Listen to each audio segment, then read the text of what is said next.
those real areas of strength that you want to notice. It could be about an individual thing that you saw or a trend that you saw. This is a kindergarten classroom, right? Taking this learning target about identifying syllables, and this kid is telling the rest of the class, it's like finding the beat. You're hearing educators in Madison, Wisconsin debriefing a district walkthrough. They're sharing things they saw in the classrooms that brought a smile to their faces. One of the things that I enjoyed seeing was leadership, really leaning into those leadership moves to really support implementation and how they're thinking through it strategically to help build capacity of their teachers. Later on in the episode, you'll hear from many of the people who do this work in Madison Metropolitan School District in partnership with EL Education. But first, let's get oriented to the journey. This podcast is produced by EL Education, a national nonprofit that partners with educators to transform diverse public schools into hubs of opportunity for all students to achieve equitable outcomes. I'm your host, Schneider Gumiran. In our first episode, we explored why it matters for school districts to design teaching and learning around 3 dimensions of student achievement, which EL Education defines as joining mastery of knowledge and skills to character and high-quality work. We traveled to various districts around the country to hear it in action.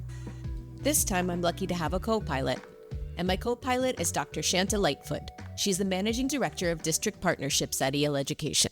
Hi, Shanta. You're so passionate about this 3-dimensional work and about partnering with districts to be able to do that in ways that are meaningful to them and fit within their context. So it made me wonder about your growing up. Did you have a 3-dimensional, or we sometimes call this a whole child education? Is that how you were raised in the education system? I grew up in a rural community where I believe wholeheartedly teachers cared about the kids that they served every day, that they cared about the families that they served and what they put in front of children every day. But it was not packaged in a way of thinking about academics and character and high quality work being 3 integrated places that all come alive in the classroom. They were kind of separated, right? So the character came from the guidance counselor, the academics came from the teacher, and high quality work oftentimes was infused in beautiful projects that were aesthetically pleasing, but perhaps may not have held the rigor or attachment to the things I was actually learning. And there definitely wasn't any reflection about the work that I did, why it mattered, what I was going to do with it in the world afterward. But certainly several attempts by teachers to move the threshold for children in a rural community, but not in the concerted way that I believe EL Education grounds our curriculum and our model. Yeah, I can relate to that. We used to make a lot of dioramas back in the day. Yeah, dioramas and planets on some strings. Oh, yeah. All the planets. But what makes EL different then? I like how you speak to the intentionality of the teachers being there to see you as a whole child and honor you and your family in that space and give you everything you deserve. But what is EL doing that's helping make that more possible at scale? EL believes wholeheartedly as students being leaders of their own learning and lead learners in the classroom. And so I believe EL situates students to have facilitated conversations that deepen their understanding about the world around them, about the content in which they're engaging, and then helps them to think about how they contribute to a better world. And so I believe that we've worked as an organization to integrate both mastery and knowledge and skills, which we know is a necessary part of the work, with character and high quality work. And I think EL brings those together in an integrated way that really supports teachers, students, and staff to be able to think about the whole child in a systemic way. And in our last episode, we talked about how that can be done and why that should be done at a systems level with a district rather than school by school, piecemeal, classroom by classroom. And we toured around some of our partners. We went to Sunnyside, Arizona, hung out in Oakland, California, came Midwest to Madison, Wisconsin, and we heard some stories of different partners. And I was just wondering, in your work, you're working with partners all the time. How did people react to those stories and hearing about the 3-dimensional work in these districts? Katie, you bring a great point. I think one of the ways that people learn about our 3-dimensional work at the district level is through our national conference. We had an opportunity for Madison to be featured on our stage, and the students shared their work that they had been doing. We call ourselves the Black Girl Magic Group. We challenge you guys to listen to the voices of the kids in your school and know what your school community needs, like our school listened to us. And folks see that on stage and they're so excited to learn, how did the children get to that stage? How did they do this project? Thank you. Grab the lavender. Ready? How do we get all of our schools to be representative of the schools that we see at national conference? Because that's what we want for all children. How do we make that come alive for every district in a systemized way that supports students being leaders of their own learning, but also grounds them in the mastery and knowledge and skill that's necessary for the world? And I believe that Madison is just one of those great places where we get to do that work. Exactly. So let's zoom into Madison for this episode. Let's get to know them a little better. Let's walk with them through the change that they went through when they started implementing and partnering with EL. And let's kind of feel what that's like on the ground in this episode. That sounds wonderful. Madison is in their third year of support from EL. And in their first year, they really concentrated on K-5. So really implementing our curriculum with their teachers. They had a big old launch. They had lots of people there to support them. And their focus was K-5 and how they implement the curriculum. And then in the second year, they started to implement 6-8. And this year, we're currently working with them, K-8, to begin deeply analyzing data with them, to begin deeply interrogating some of the problems of practice that they have identified as places where they want to grow. We're monitoring implementation alongside them, walking schools arm in arm, looking at what students are able to do, looking at what teachers and how teachers are taking the transformative power of our curriculum and expanding it and implementing it with integrity. And so I'm really excited about the work that is in Madison. Their district leaders are all bought in. They are all in the work with us. And so it is truly an honor to be a partner with them. And oftentimes in spaces, we could be seen as a vendor. And I believe Madison has really positioned us as partners in the work. And we rely on them and say, for what I tell my team all the time, we need our partners because they hold the context of their district. They hold the context of their state. They hold the context of what has worked and not worked. And our job is to bring the curriculum to meet that contextual need. And that's where we get to work elbow in elbow with Madison. Right. And I heard from them when we met last time for the last episode that they feel that partnership that versus that vendor relationship, but also that it's a really big change. And we know that change management is really important when a big change is happening. So can you tell us a little bit about EL's approach to change management? What is their theory of change and approach to walking hand in hand with partners through such a big shift? For sure, Katie, district change and systematized change requires the entire district to get behind the change and to support that change. And so what we believe here at EL is that when we combine our curriculum with a set of core strategies that we implement, coach PD, district level leader support, ongoing support for teachers, when we combine that, what we see is a change in teacher practice and the community in which students experience every day or learning conditions that lead us to 3 dimensions of student achievement. What undergirds that is this idea of continuous progress monitoring and continuous improvement for equity. Specifically, we look at the strategies we're implementing, we're looking at data, we're looking at testing data, and we are continuously sitting in a space of inquiry. What is working? What is not working? What systems do we need to build? What systems do we need to capitalize on? What systems might we need to reinvent and rethink for each specific partner?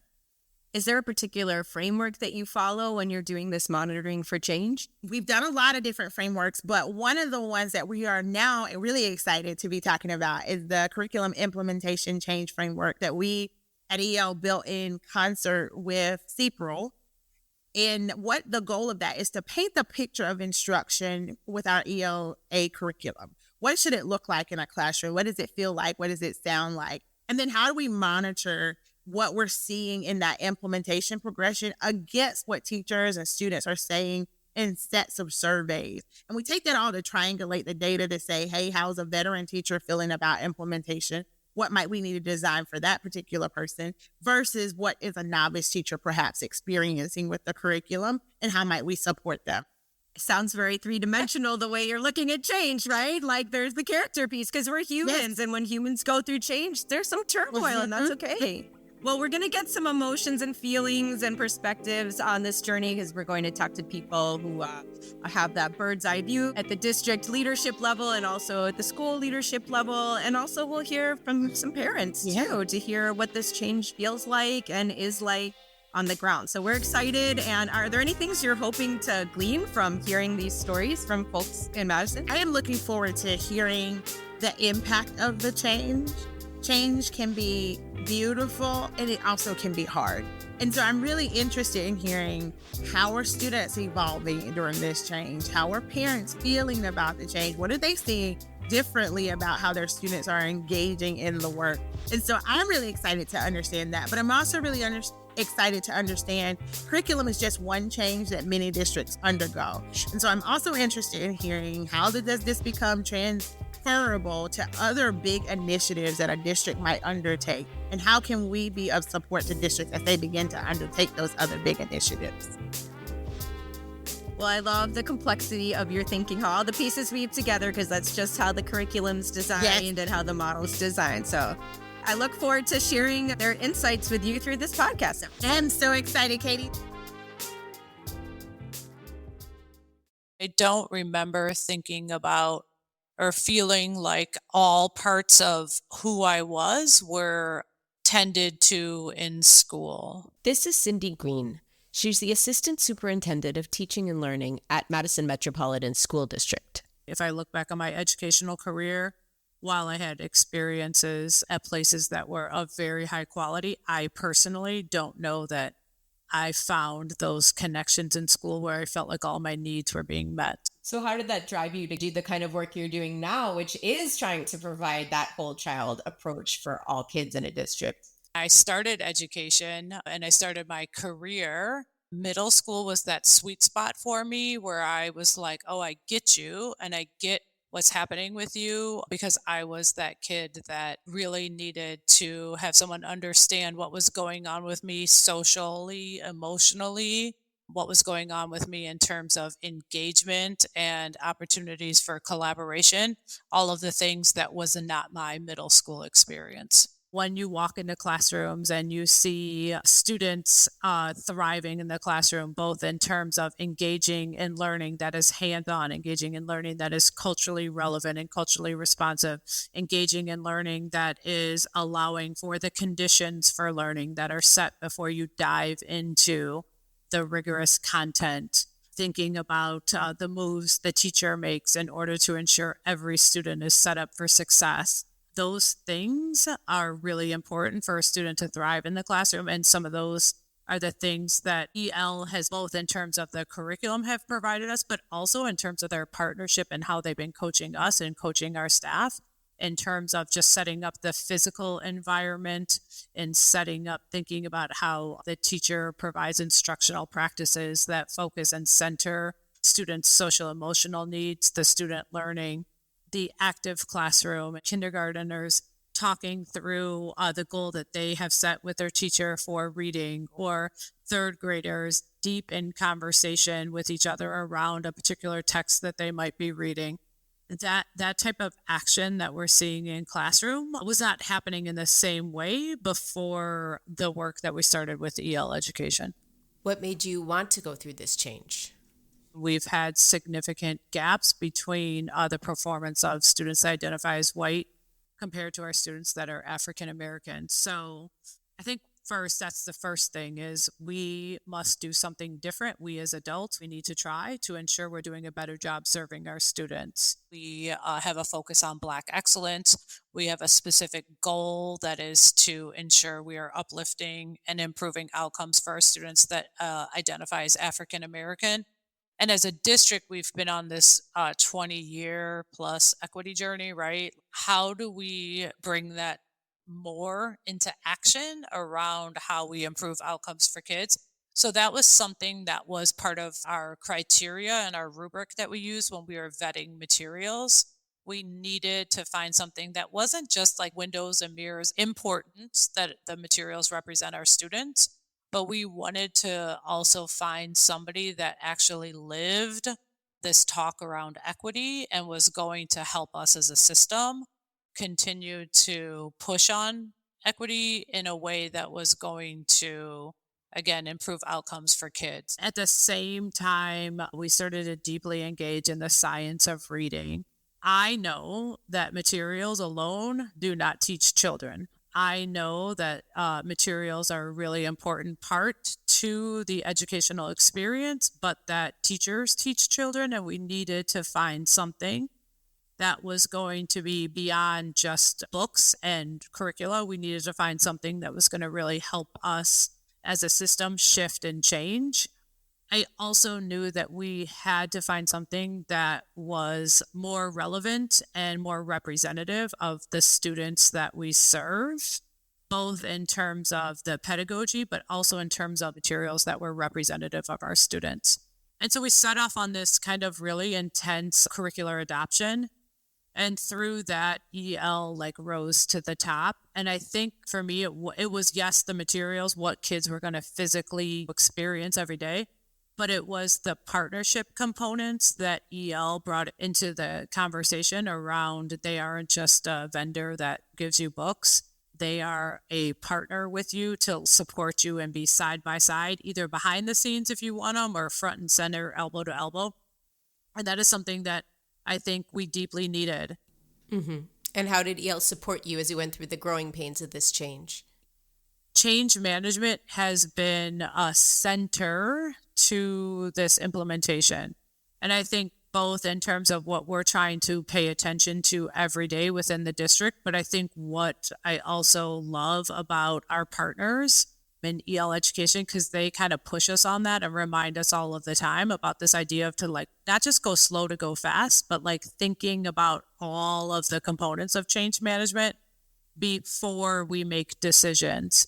We had three schools that had been using EL before we adopted as a system. That to me was really some important piece of our change management. What's been really important is the voice of our staff and the voice of our community to be a part of this work has also been something that I think has been a huge piece of change management. And I'll say it hasn't been easy, and it still isn't easy, right? When you go through a significant change in a district, anyone that has tried to do it, you hit a lot of bumps in the road. But I think we've stayed relentless on this focus of literacy must be our priority. This is the work, and staying the course and providing supports along the way.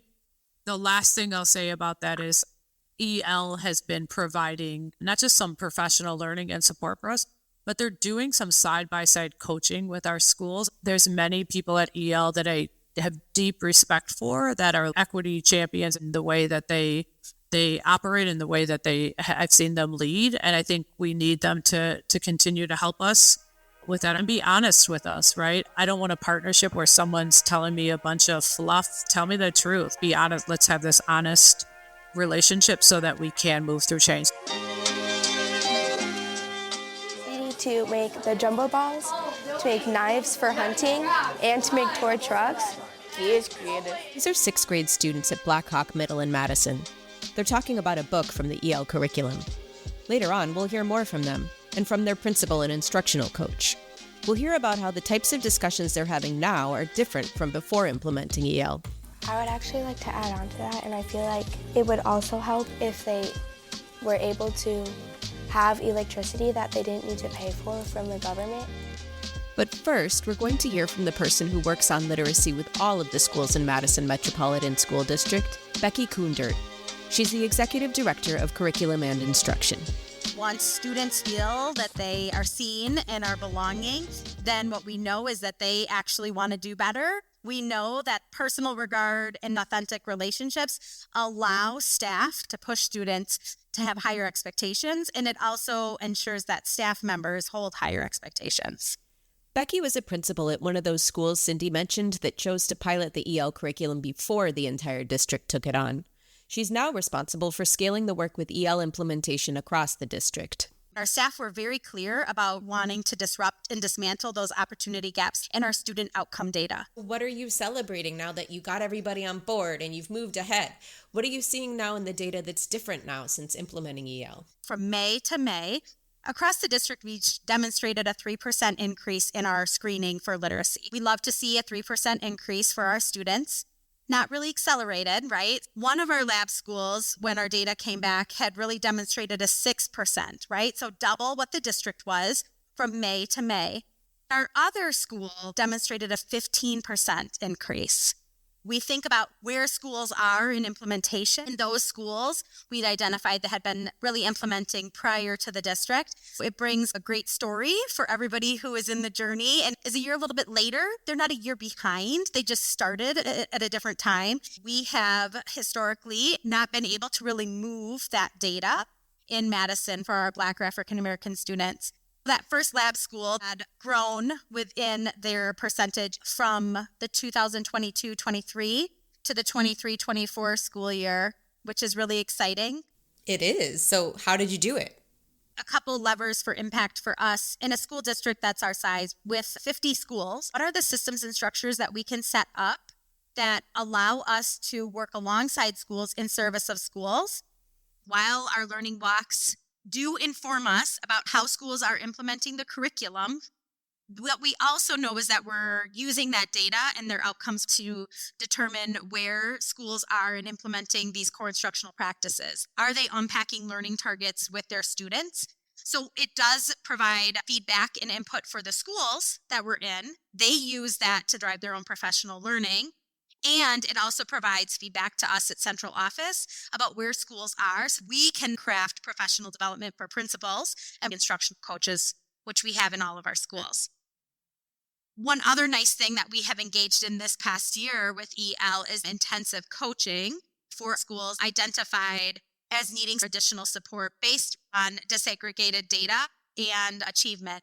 We also have EL Education supporting us through professional development where they come out and they meet with our instructional coaches as well as our building principals to really think about what are the things that are in the way, what's going well for implementation, and what are the barriers. We engage in some PDSA cycles to problem solve and think about next steps. We do have quite a bit of activities happening around implementation. As support to me, central office as the executive director of curriculum and instruction and my central office team, we engage in meetings every other week with EL Education that provides us with the opportunity to take that data and think about where we are when we think about whole district implementation. You've been so intentional about change management in your partnership with EL. Do you have any final thoughts to share with other partners going through this process of change? What we have learned and what we're still trying to tell our community is that EL Education is not just about the boxes. It's not just about the curriculum. It's actually about a way of being. It's a way to ensure that we are having meaningful work for all of our students to engage in, that they're talking in high discourse with each other about things that they're learning together, that they're working to push each other in their being critical thinkers. And so for us, it's become a shift, right? It is grounded for Madison, our work in equity. Our students see themselves in our materials, but beyond the materials, it's like, what are those high leverage practices that are just good teaching, that provide good engagement for students, that students feel seen and are performing at higher levels than they ever had been before. All right, awesome. Get up and find a partner. When you find one, go back to back. One of the high leverage practices Becky's talking about is the use of discussion protocols for equity and engagement. Remember those students talking about a book they were reading? If they keep doing that, they may not have enough money to buy them. Let's hear what students at Blackhawk Middle say about using these discussion protocols that are part of the EL curriculum. It gives you time to think, and when the other person is talking, you can take that information in, and then you can add on to it. It helps me feel what other people are thinking. It's important to share our thinking because we all have different opinions. The benefits of using protocols is just knowing your classmates better and knowing how to like evolve your thought process. Sometimes I have a hard time communicating, so it's better when you're like with a partner that you actually feel comfortable with, so then you actually get to speak your mind. Kate Jorgensen is the instructional coach at Blackhawk Middle. I asked Kate to paint a picture of how things are different at her school since implementing EL. I could walk into any ELA classroom during their prep period, and likely what I'll see is a team of people sitting down, unpacking assessments, unpacking the texts, looking at the tasks, and trying to determine what are the power moments they want students to experience, how are they going to lift up engagement protocols, what's going to be the check for understanding. And that is very exciting. I really appreciate the performance tasks in EL because they truly give kids an opportunity to synthesize what they've learned in the module and add their own flair, their identity, their artistic creation. They get to do a podcast. They get to do like a museum walk. They get to recreate a monster. That is just awesome. And they get really into those performance tasks and is just a true showcase of everything they've learned. I see the engagement protocols as giving students an opportunity to synthesize the things they are reading and writing about. It gives them another opportunity to make connections with a peer, generate their own ideas. They get to engage in a little bit of productive struggle with somebody else when they're talking about a prompt. And now that we're doing crew, everybody's experiencing engagement protocols across spaces. So it's not just an ELA anymore. Now it's in crew. And so we really want it to become like a natural way of how we talk to each other and talk about text. And I do think it's a move of equity because if we're only asking one or two kids what their ideas are every time and it's an adult to student interaction, there's really no power in that. There's more power in the student to student discourse about ideas and about text. It says that there were like long lines of people carrying items from their house. Even someone was carrying their whole dining table. When I walk into their classroom and the students are talking to each other about the text, they're challenging each other's ideas, they're writing about text, I always get goosebumps. Yes, this is the moment. These are the things we want to see. How does William prepare to make the windmill? Using design thinking. You can agree or disagree as long as you are respectfully explaining why you agree or disagree, or you can bring in your own piece of evidence or your own thinking. Kate mentioned crew. It's a meeting structure and school-wide culture that supports social and emotional well-being and academic engagement. Crew is happening across Madison. And at Blackhawk Middle, one of the adults leading a crew of students is the principal, Sue Ablanalp. Talking from the habits of character which are cultivated through our crew, we're looking at the whole child. I have a crew as a principal. I wanted to be able to experience crew myself in order to lead the building. And I think that was a really solid mindset, I think, that I chose because I started right from the beginning talking to the kids about crew is not passengers. We're all working together. And I use the stools. I'm in an art room, so we use stools. And I said, so that's why I'm sitting in the circle with you on a stool. And one day, within a couple of weeks of crew, we have responsibilities in the classroom. And somebody set up, one was taller than the other. One of the kids said, oh, you got to remove that stool. We're all not going to be equal. I thought, wow, they were paying attention to that. They really understand that. And that's just something that struck me in thinking about the whole child, how they're realizing that as a principal, when we're sitting in our crew together, we share, and it's very powerful. So I'm seeing huge results within my own crew. And then today I had an opportunity to walk the building. I just see the power of the circle working together as a team for the common good of the school. Pretty powerful. It really is. Besides connecting in crew circles, what's helping Blackhawk Middle move through the shift to EL? Having those systems in place where teachers meet regularly and look at data, student performance, and using student work as they begin to unfold what's happening and unpacking what's going on in the classrooms. And so those are, I think, really meaningful discussions. And the beauty that I see is when I go from classroom to classroom, I see that consistency in putting the structures to have those conversations with the teachers around high quality core instruction is really important. We have to stay steadfast in our commitment to make sure that we are following this curriculum that is aligned. We no longer have the luxury of teachers building their own curriculum. They shouldn't have to be curriculum coordinators. Their job is to teach. If they could spend all of their energy in developing themselves as educators aligned to the EL curriculum, they're going to serve our kids better. They're going to be less frustrated, and they're going to know every single day what to do.